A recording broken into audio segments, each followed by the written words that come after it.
G'day legends, I hope that you're having a fantastic day and a fantastic beginning to your week, or at least better than me. I'm a little bit under the weather, so we might be taking it a little bit slower today, but maybe that will shorten up the videos for you. But as always, we do have a lot to go over. So of course, we'll look at the maps. We'll see where things are moving in the east, primarily looking at that Pokrovsk, Avdiivka front. We have seen a shift on that today. We're going to talk about that in a mixture with defensive lines, redeployment of troops, and also some geolocated footage in there as well. Of course, we'll look up and down the maps everywhere. We'll talk about the Kursk Oblast operation where Ukraine crossed into Russian territory and have seized around 1,000 square kilometers. We'll look at the movements on the maps of that, and we'll talk about maybe the future of this operation and then a recruitment of forces specifically for that area as well. Then we'll move actually west of there a fair way, and we'll talk about Belarus. So we need to talk about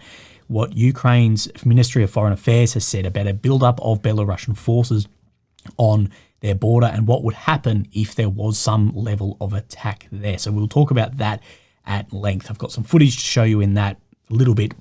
Most of this video will be about the maps of Kursk and Pokrovsk, but then I have some footage in the beginning, just as a bit of a hook to interest you, and a couple of very interesting bits in here. And I want to talk then about Signal, WhatsApp, Discord, and of course, Telegram. If you're not on the Telegram, well, there's a QR link thing somewhere here.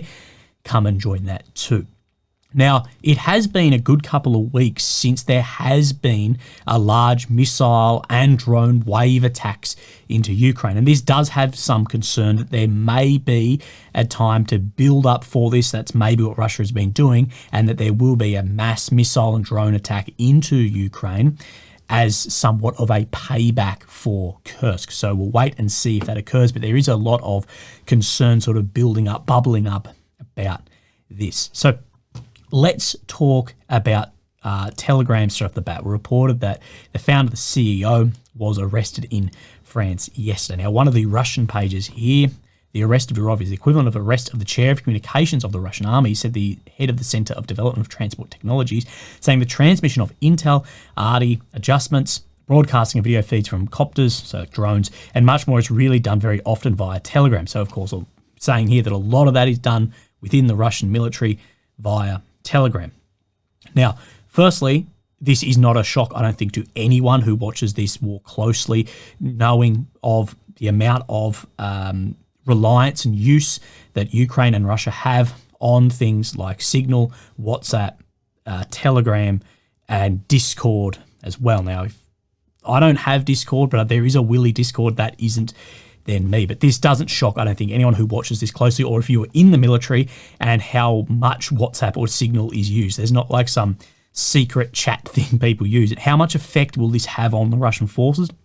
Many are saying really none. The CEO, yes, has been arrested, but the servers are external. The access, even on seizing his computer or phone, isn't going to be that great. So again, we will see, but there's a lot of people very concerned about that. But I just want to say, the amount the militaries use encrypted things like Signal, WhatsApp is bloody huge. So let's have a look then at some footage. So this is a Ukrainian Mi-8 helicopter here. Now, pity there's music over the top of this, so you can't listen to the 7.62 machine gun here This is what I would call a Mag 58.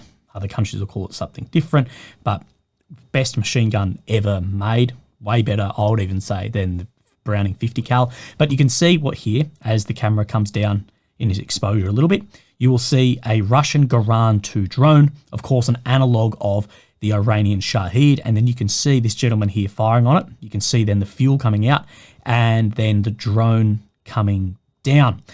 Now, one thing I've just thought about with this is I wonder if, and I know these guys are far more experienced with doing this than I, obviously, I wonder if there's any concern about hitting the warhead and sort of fragging up this chopper being slightly behind the drone.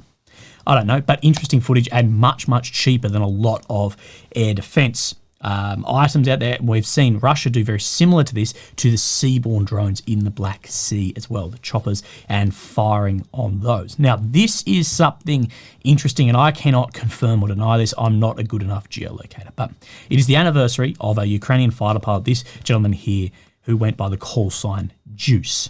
Now, on his anniversary, they got his mother here out to sit in an F-16 in a flight suit, of course, waiting for those F-16 to come into country, the juice being a big part of this, and then now they're there. We haven't yet seen, at least with footage, F-16s working, and we haven't seen a massive shift on the front.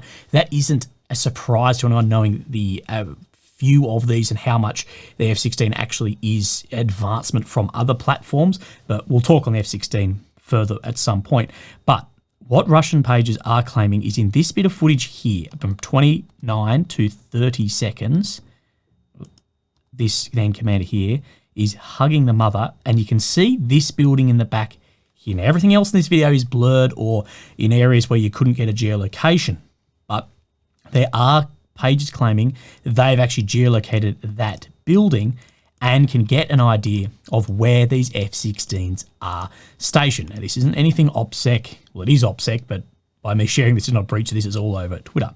That they're saying this is this building in construction here. Now, if we zoom out, we see Ivano-Frankivsk and then an airfield here. Now, this is in one of the areas we would presume where these F-16s likely are, in the west of the country here, in somewhat hardened hangars. I'd like to see new satellite imagery and see if there was any build-up, new reinforcement of hangars or on the airstrip here itself.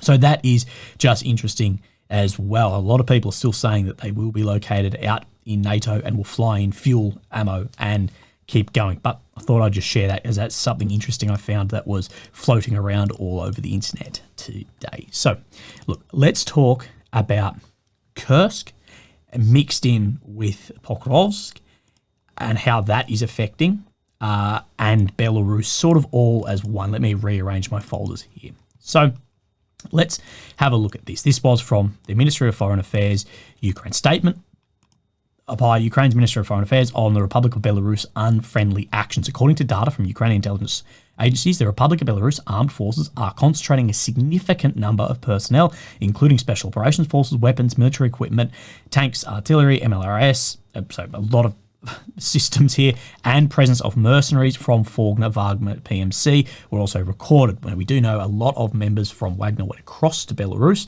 after the rebellion last year, and some of those even popped up in Kursk recently, training the forces there as well.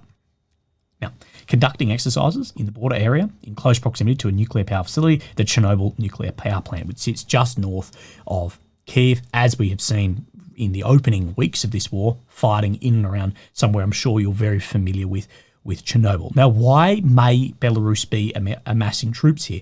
Is it to draw troops across? I think unlikely.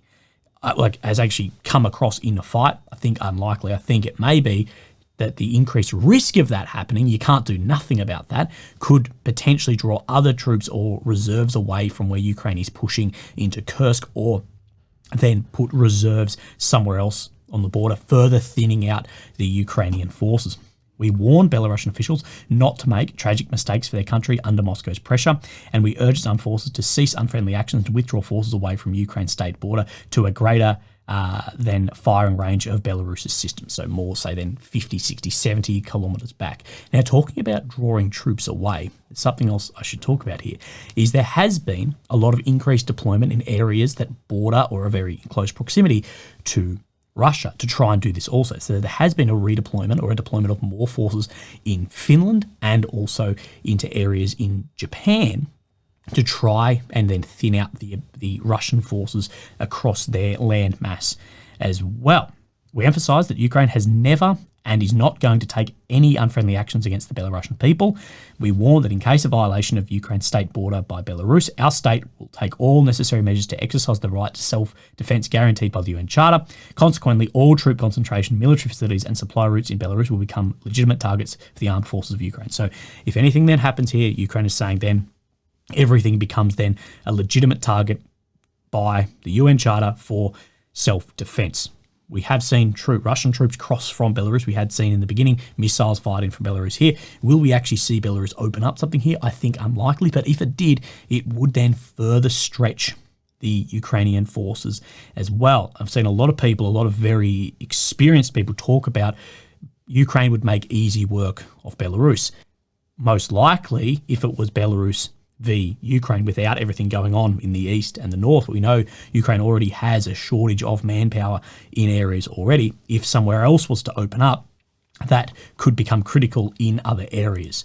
But many have pointed out too, and have speculated about this, that this could actually give Ukraine a reason if Ukraine want to withdraw from Kursk. So in Kursk, up in here, so of course here is Ukraine, the center, here is the capital of Kyiv. We see this is the Ukraine-Belarus border through here, of course, then it begins into Russia. Here we've seen Ukraine's crossing into Kursk. Now, what people have spoken about is if Ukraine want to pull out of here with the victory that they've had in here, they need a reason to do it as well that may be more obvious than reinforcing somewhere else.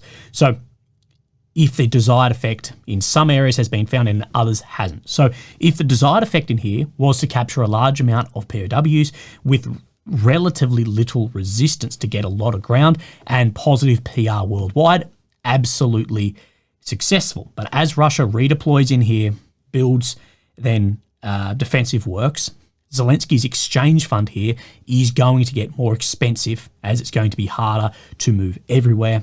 So that you're going to hit defensive works, more soldiers and more experienced units as well. But what I've spoken here is if there was an option to maybe move out, because what we have seen so far is Russia hasn't really taken the bait and redeployed large amounts of troops from the east into Kursk to launch an offensive that we know would be in the tens of thousands. So what I'm saying here is if Ukraine think, shit, we need a way to get out an amount of troops from here, because it's tying up 10,000 well-trained, well-equipped troops, because we need to stop that Russian advancement in the east, potentially there could be an idea of, right, increased pressure from Belarus, and we need to redeploy some forces. That is what people are speculating. I don't believe this. I think the border guards here and maybe some other reserves, but it is interesting to see, and we may see a withdrawal out of there if the east continues moving. This is what I've spoken about. The bait, if you put bait somewhere, that can backfire too. And I think the bait was we push 1,000 square Ks into Russia, get those Russian troops to move here, but if they choose not to do it, you may have to go back the other way as well. And like we spoke about yesterday in some other articles, and I haven't seen any footage that really shows the amount of fortifying that Ukraine would need to do in these areas if they plan to actually occupy in these areas for a long time. And many saying when we see that moving towards Pokrovsk, if only there was another 10,000 well-trained, well-equipped troops somewhere else to try and stop this then movement forwards. So could there be some chess going on with the claiming the Belarusian deployment as well? Again, it's always bloody difficult to know. But let's have a look at the maps and then we'll talk a little bit more about some recruitment in here. So the final bridge has been brought down over the same river here. Now we've spoken about all these as they have come down. And of course, what this does is this splits basically Goshkovo here. So where Ukraine has pushed across, this river sits in here, and we could see an occupation of this ground in here, about 700 square kilometres, and many saying there are thousands of Russians trapped in here. So we don't know exactly how the future of this operation will look, but what we have seen is the movements in here have really slowed down. Some of these maps haven't showed any Ukrainian movement over now 3 to 4 days in here either. So I thought I'd show you that photograph, and you can actually see beside this as well that a pontoon bridge has been set up here as well that looks like it may have taken some damage, but it is hard to tell. It looks like it may have sunk in the middle, but again, we will wait and tell. So I did say, well, there hasn't seemed to be much movement in here. Now, if we go on the deep state map, we don't get much. We get from the 23rd, we see, and up to the 26th, no real shifting. Noel reports map here, the last update he showed was on the 22nd, and no updates since. Talks about a lot of localized fighting in some of these areas, particularly on the west and on the east. But as far as these expansion of control we saw in those first few weeks, no, we have not been seeing this. Now, let's have a look then on Suryak's map. He's the only map today that's actually showing some changes in here. We'll zoom in. So, situation, Kursk front. So this is a little bit more difficult to see, but we will. As Sudzha Axis, Russian army recaptured the locality of Borky and parts of the border with Ukraine. So this is Borky here. So about where this red dot is in here. So he's saying that they recaptured down in here, and he's actually showing right down where my cursor is here, it's not even shown as grey or blue, that Ukraine did occupy down in here as well, and he's showing that that was recaptured by the Russian forces. Meanwhile, clashes with the Ukrainian army continue around Russkaya Konopelka. Now, if you watch some of my videos, you'll be familiar with Russkaya Konopelka. That is the area where we saw the BMP-3 v BMP-2. Now, this is a little bit difficult to see, but we come just north of Borky here. This is Russkaya Konopelka right in here. So we update this. We can see that just to the north of here, there was some ground made by Ukraine, but Russia had a push in, so there's ongoing fighting in here too. I'll update you with any updates in the north as we go, as it's a very, very important area that we need to speak about too. But we've spoken about a lot of the goal in here, we presume, was Ukraine trying to draw Russian forces en masse, not a few groups, not some drone teams, but en masse, tens of thousands away from the east. Now, that may still happen. We're not exactly sure what the situation is in troop numbers in other areas, but at the moment it hasn't seemed to occur. Now, what we have seen is some recruitment posters here, said to be from Russia, recruiting then troops for a specific Kursk volunteer detachment. So a new recruiting drive just to get guys specifically in here.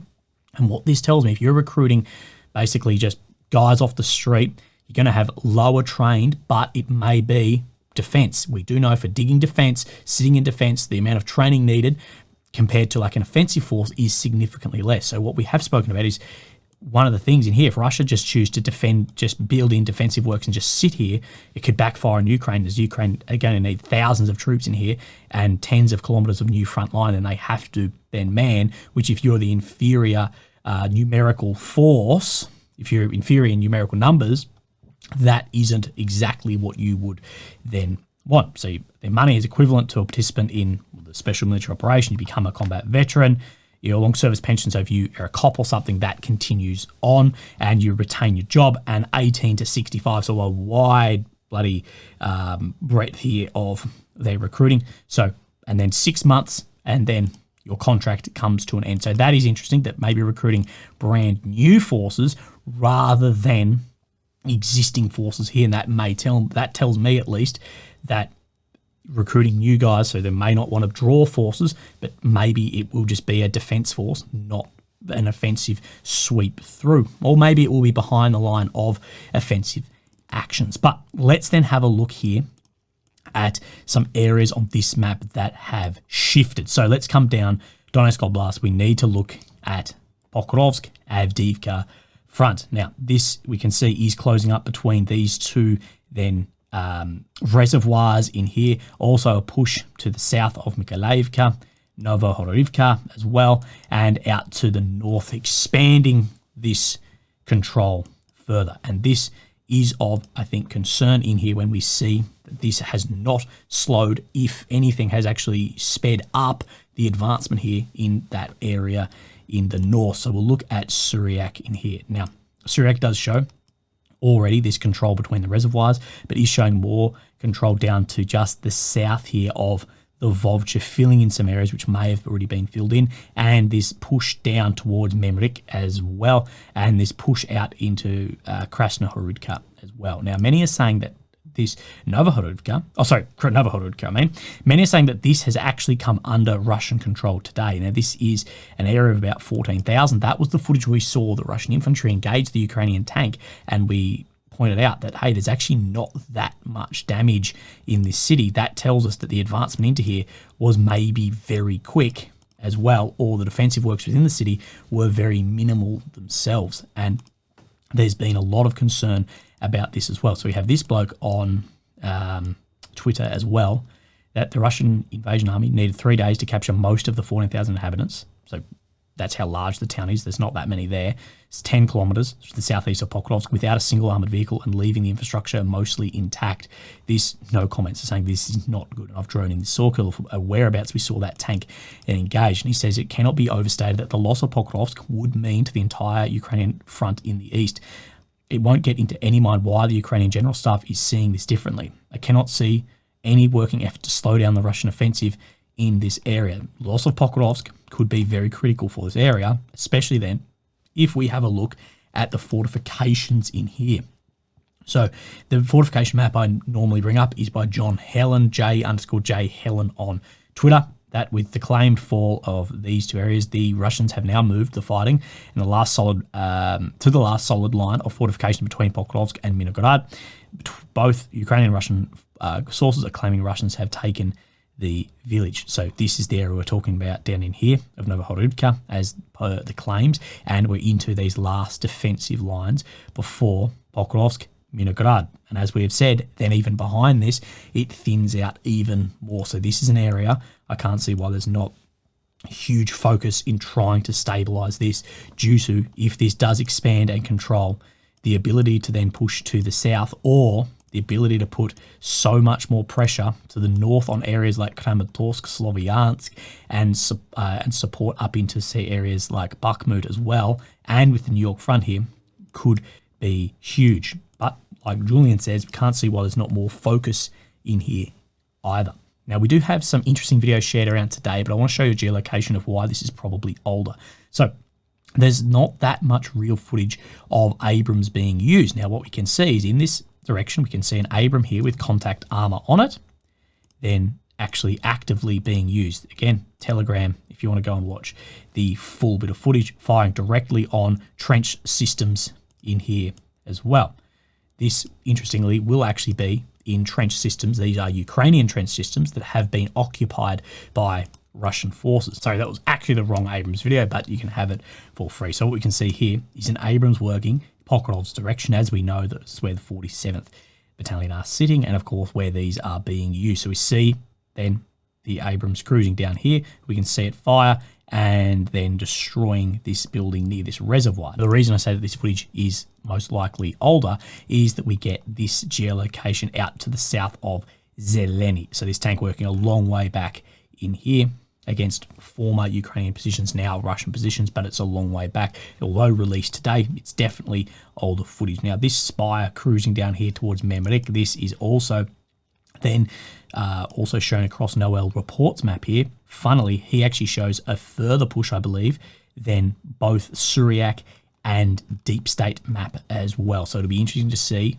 when new maps come out to show how much is actually under control in here, as he's showing more from Novorodka all the way down through Memrik as well. So interesting, keep your eye on what is moving then around here. So we do have a few more map updates for you. Let's cruise down. We do see Konstantinivka here, that there is more Russian control in this direction too, catching up more so to where then Syriac map is showing, but he's showing far more of Konstantinivka has come under Russian control. I don't have any maps to then actually show this today. We'll cruise past then where we were up Pokrovsk. Then let's have a look, Toretsk, New York front. Some interesting pieces in here. So firstly, let's start with New York. Now, our report says this: while heavy fighting continues, a group of Ukrainian defenders has found itself encircled. Measures are taken to get them out of the encirclement in the last 24 hours. The outcome is still unclear. So this is what we have been seeing right in here now for at least a week. So it will be interesting to see what exactly the outcome in here actually becomes, because we have sort of seen that maybe Russia has just bypassed the city or the center in here around and just chosen to then, I guess, encapsulate that center further. And then we have another update, Syriac map. Now this is more on this Zalesny Toretsk front in here. So Pivnechny, we can see he's saying that they have expanded their control out on this westerly push on this road towards Toretsk itself. So this is definitely somewhere where we want to keep an eye. Now, just moving north of here, we have, of course, so this is where we've got Avdiivka, New York, Bakhmut, some areas of incredible fighting, which I'm sure you're very familiar with. And then we have Chasiv Yar. Now, no change has been shown in here for a while, but Syriac is claiming that Russia has crossed the waterway in here and is increasing their control in these blocks of Chasiv Yar, of course, the west of the micro district that took a long time to break into in here. So again, wait and see. We'll see what else happens in here. And we've spoken about this Ukrainian advancement up here as well, near Novovdayany. Now, No changes shown on this map today, but Noel Reports is now showing it on his map as well, so we can 100% confirm, yep, that definitely occurred. That is all that I've got for you today, Legends. I hope that you're having a fantastic day, and I'll speak to you tomorrow. Thank you. Bye-bye.